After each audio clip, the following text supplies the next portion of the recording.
Hi అండి, welcome to my channel. నేను మీ రమాదేవి. ఎలా ఉన్నారు? బాగున్నారా ఫ్రెండ్స్? మేమైతే బాగున్నామండి. మీరు కూడా బాగుండాలని కోరుకుంటున్నాం ఫ్రెండ్స్. నేనైతే ఇంట్లోనే ఇప్పుడు బిస్కెట్స్ ఎలా తయారు చేసుకోవాలో చూపిస్తాను ఫ్రెండ్స్. 2 కప్పులు గోధుమ పిండి అయితే తీసుకోవాలి. అదే కప్పుతో 1 కప్పు గోధుమ రవ్వను కూడా తీసుకోవాలి ఫ్రెండ్స్. కొంచెం యాలకుల పౌడర్ని కూడా చేసుకొని అందులో వేసుకోవాలి ఫ్రెండ్స్. వేసిన తర్వాత కొంచెం నెయ్యిని కూడా అందులో వేసుకొని బాగా లడ్డు అయ్యేటట్టు చుట్టాలి ఫ్రెండ్స్. తర్వాతనేమో అదే కప్పుతో 1 కప్పు పంచదారని అయితే తీసుకోవాలి. అందులో కొంచెం వాటర్ని కూడా వేసుకోవాలి ఫ్రెండ్స్. వేసిన తర్వాత ఒకసారి ఇలా కలపాలి. పంచదార బాగా మెల్ట్ అయ్యేంత వరకు కూడా ఉంచకూడదు. ముందుగా తీసుకున్న పిండిలోని కొంచెం కొంచెంగా వేసుకొని ఇలా చపాతీ ముద్దలా కలిపించుకోవాలి ఫ్రెండ్స్.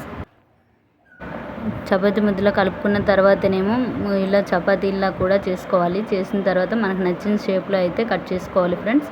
నచ్చిన షేప్లో కట్ చేసుకొని నేనైతే ఇలా అయితే కట్ చేసుకున్నాను. డీప్ ఫ్రైకి కావాల్సిన ఆయిల్ వేసుకోవాలి. ఒక్కొక్కటిగా అందులో వేసుకొని బాగా గోల్డెన్ కలర్ వచ్చినంత వరకు కూడా బాగా వేగనీయాలి ఫ్రెండ్స్.